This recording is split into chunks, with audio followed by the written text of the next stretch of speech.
I'm happy, thanks always, Cindy. These were the sudden sleep-talk words of Mark. As I covered him with the blanket, my movements halted. My body completely stopped, and all my motor skills seemed to be converted into energy for thought, calmly connecting the content of the sleep talk and his recent suspicious behavior.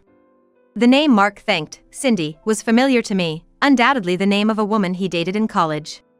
Sometimes, I recall the sweet perfume clinging to Mark's clothes. Now, I quietly remove the flashy necklace hanging around my neck, not at all to my taste, and look down at Mark's sleeping face. Thanks, Cindy. Once again, Mark mumbled in his sleep. This time, I heard it clearly. Well, thanks for everything, I replied to his sleep talk. I heard a superstition that responding to sleep talk can bring a curse, but maybe, just maybe, I hoped Mark would wake up and apologize voluntarily. My name is Naomi. I put the household ledger on the dining table, staring at the numbers alternating between income and expenses, sighing at the reality they represented. Today was my part-time job day at the local supermarket, where I bought a can of beer on my way home. Just a drink for tonight, no snacks. Working the cash register for years, I sometimes feel empty comparing my life to the luxurious items in other people's baskets. Mark, my husband, works in accounting at a design firm, earning a decent salary. He always thought he was good with money, so I let him handle our finances until I was over 50. But then, my phone suddenly stopped working, and I found out the bill wasn't paid. That was just the beginning of discovering Mark's debts from credit card payments and having to use our savings and cancel insurances to pay them off. Mark is serious by nature but tends to buy lots of alcohol and tobacco, unable to resist these daily indulgences. Tapping the numbers in the ledger, I ponder what to do. It's not like we're wasteful, but using our savings for his debts hurt. Considering my age, 54, I want to save for retirement. Our eldest son, Kyle, lives alone after graduating from a distant college. Our daughter, Lisa, is still in college, staying in a dorm, so we still need to support her. Mark is careless in many ways, but, in a sense, his laid-back life makes him kind and generous, which I truly love. But love alone doesn't change the harsh realities in front of me. First, I'll put Mark on an allowance, cut back here. I mutter to myself, staring at the ledger. As I ponder, Mark, fresh from a shower, sits opposite me, drying his hair with a towel, and grabs my half-finished beer. I'm thinking of starting a side gig, he suddenly says. I smell the scent of my slightly expensive shampoo, one I use exclusively. It's a floral fragrance that doesn't quite suit Mark, yet he uses it. Maybe because it lathers well or just because it's the first one he finds. I'm so used to his carelessness that I don't even feel like getting angry. Really?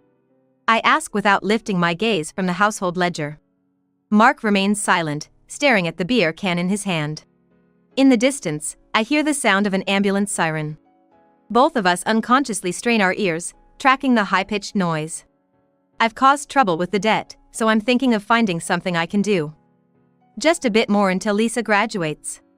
After jotting down side job income in the ledger, I quickly black it out with a pen.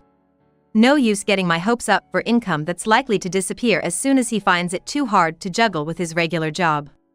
And then, I want to take you to that restaurant we used to go to, remember? Almost reflexively, I take my eyes off the ledger and stare at Mark's face, watching the beer can.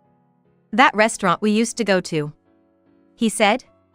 Immediately, my mind conjured up the French restaurant we frequented for anniversaries when we were dating. Despite being a bit away from the station, the glimpses I caught of it when passing by that street suggested it was still thriving, even now, 25 years later. Back then, we were young, not thinking about the future, just wanting to enjoy the moment. Now, I wouldn't dare mention wanting to go there, but Mark's unexpected words bring back those memories.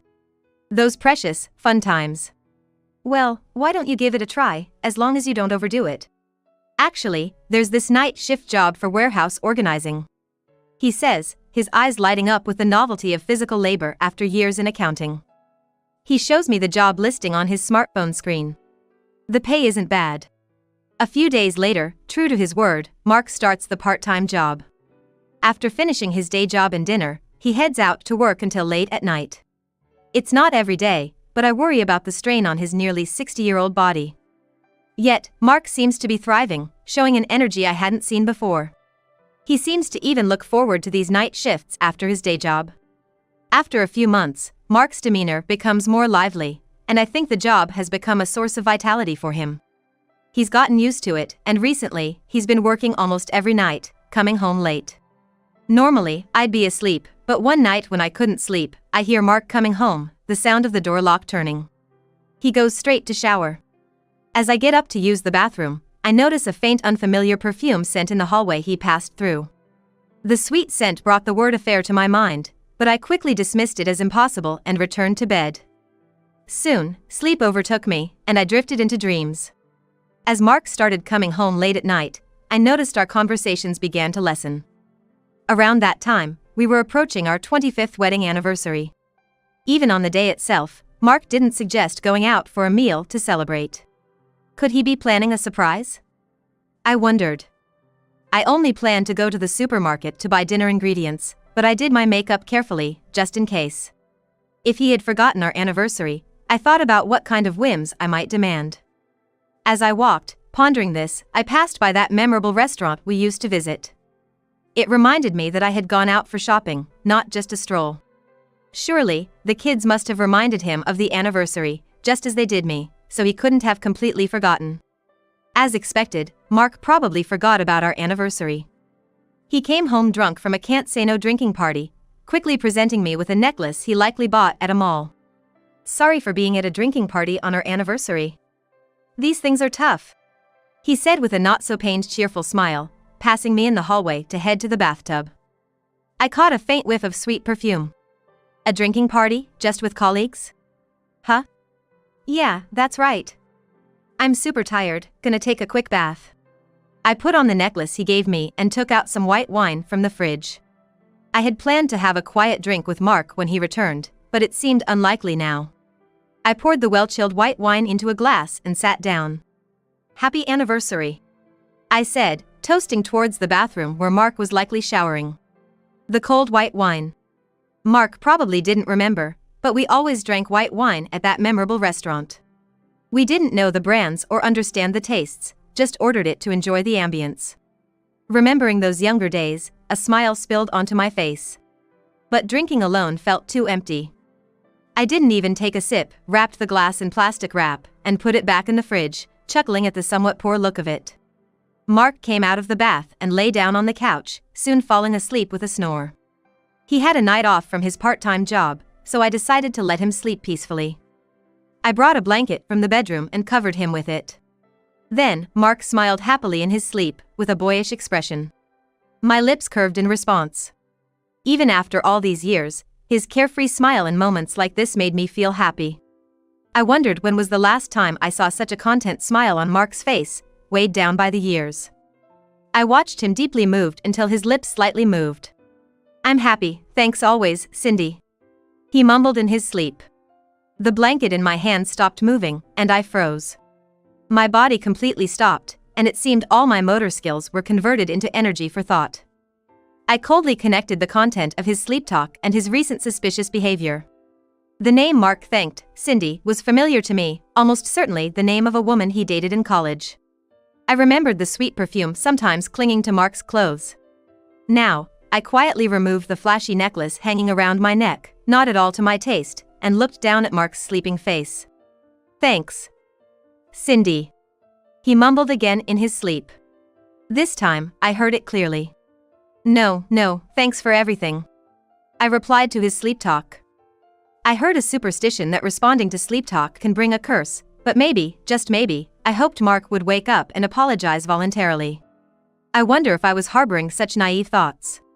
Just a few minutes ago, I had found Mark's sleeping face endearing, but now, even the air he breathed seemed tainted with disgust. I decided to leave the house immediately for a certain purpose. I, who rarely drive unless it's Mark's car, started the engine after a long time. Since getting married, I hadn't needed to drive, essentially becoming someone who only had a license but hardly ever used it. But tonight, all those nerves about driving were gone. I put my driver's license into my coat pocket and boldly drove out of the garage. My destination was the logistics warehouse where Mark worked part-time. Driving absurdly slow, far below the speed limit, in a rush yet not, I silently thanked the heavens for no tailing cars as I navigated through the midnight streets. It took me several minutes to reach the warehouse. Unsure where to park, I found a spot that seemed least in the way. A security guard, an elderly man far past retirement age with a kind smile, looked at my car through the glass of what seemed like a guardhouse. Mistaking me for a warehouse worker, he didn't approach, so I went up to him. The security guard, an elderly man well beyond retirement age, greeted me with a kind smile and asked, "What can I do for you?" "I'm sorry to bother you, but I'm Naomi, the wife of Mark who works part-time here. I came to check his shift schedule with the department." "You need to check the shift," he asked, slightly puzzled, and then made an internal call. After a brief talk over the phone, he turned to me and said, "I'm sorry, ma'am, but could you tell me why you need to confirm his shift?" Today was our wedding anniversary. But my husband fell ill, and we had to cancel the restaurant we had reserved for tonight. I thought of surprising him with a new reservation, so I needed to know his shifts. I lied, glad I had thought of a believable reason on my way here. The guard seemed convinced and downloaded the shift schedule from the computer in the security room, printing out and handing it to me. The past shifts revealed that Mark was away from home far less than he claimed. This confirmed my suspicion that he was pretending to work part-time at night while going somewhere else. I drove back home with extreme caution and silently retrieved Mark's smartphone from his scattered jacket. Without hesitation, I opened his messaging app. There, the exchanges with a woman named Cindy were vividly left. My heart pounded loudly. I took out the white wine I had left in the fridge earlier and unwrapped it. Taking a sip of the chilled wine, I photographed the conversation between Mark and Cindy displayed on his phone with mine. Furthermore, I secretly downloaded a GPS tracking app one learned about from a coworker onto Mark's phone, allowing me to track his location from my phone. Please let this just be a misunderstanding. I quietly closed my eyes, white wine in hand, in the living room filled only with Mark's snores. Mark might be cheating. No, he probably is. The messages on his phone were clear evidence. But maybe, just maybe, I misinterpreted them because of my own preconceptions? No. Impossible, he's definitely cheating. Where would he go, lying about his part-time workdays? I crawled into bed, torn between wanting to believe in my longtime husband and an instinctive rejection of him, feeling an overwhelming sense of helplessness. What should I do? What can I do? Oh, what should I do? Why did I go to check his shift at his part-time job? Why did I snoop through his phone for messages with another woman? Why didn't I ask him to come home early for our anniversary? If only I'd asked to be taken to the restaurant. Buried under the blankets, I felt pathetic for not acting sooner to prevent this situation, even though it wasn't my fault, and tears started to come. The next morning, I prepared breakfast as if nothing had happened. I planned to confront him with undeniable proof of his affair, then give him a thorough scolding. And then, I'd treat Kyle and Lisa to the most expensive course at that memorable French restaurant. Even though my disdain for Mark had begun to grow since confirming his infidelity, I hadn't yet considered immediate divorce. "Tonight I have work, so you can go to bed first," he said. While doing the dishes in the kitchen, I replied, "Okay." According to the shift schedule I received last night, Mark was supposed to be off tonight. It seemed Mark had no memory of last night, happily eating his sunny-side-up eggs for breakfast. Watching him eat, I couldn't help but imagine surprising him by adding something unexpected to the eggs. Of course, I had no intention of actually harming him, but watching him eat so contentedly stirred complex feelings in me. "All right then, I'm off," he said with a smile, heading to work. I watched his departing figure with a mix of admiration and bitterness. Cheating yet able to put on such an untroubled, guilt-free smile. Didn't he feel bad at all for sleeping through our anniversary yesterday? The anger in me began to reignite. I decided to call in sick to my part-time job and track Mark's movements using the GPS app. Checking his location on my smartphone, I saw he was currently stationary at his day job. Of course. If he were meeting his mistress during the day instead of going to work, I would have surpassed anger and directly handed him divorce papers. While half-jokingly self-deprecating, I informed Kyle and Lisa about the situation. Kyle's response over the phone was subdued, but Lisa came to the house a few hours later and hugged me as soon as she arrived. "Mom! How could Dad do this? I will never forgive him." Well, yeah. Lisa had come home from her university dorm for the first time in months, and right away, she was glaring at me, full of anger. I was taken aback. Well, I'm certainly upset about Mark's infidelity, but somehow I feel a disconnect.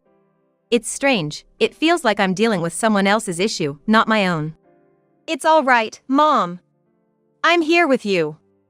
We'll storm into the cheating scene, slap that woman, and wake Dad up to reality. Yeah, thanks. When did their relationship start? Was she a classmate of Dad's? Is she pretty? Lisa bombarded me with questions, none of which I had answers to. My confusion and frustration grew like a swirling storm inside me.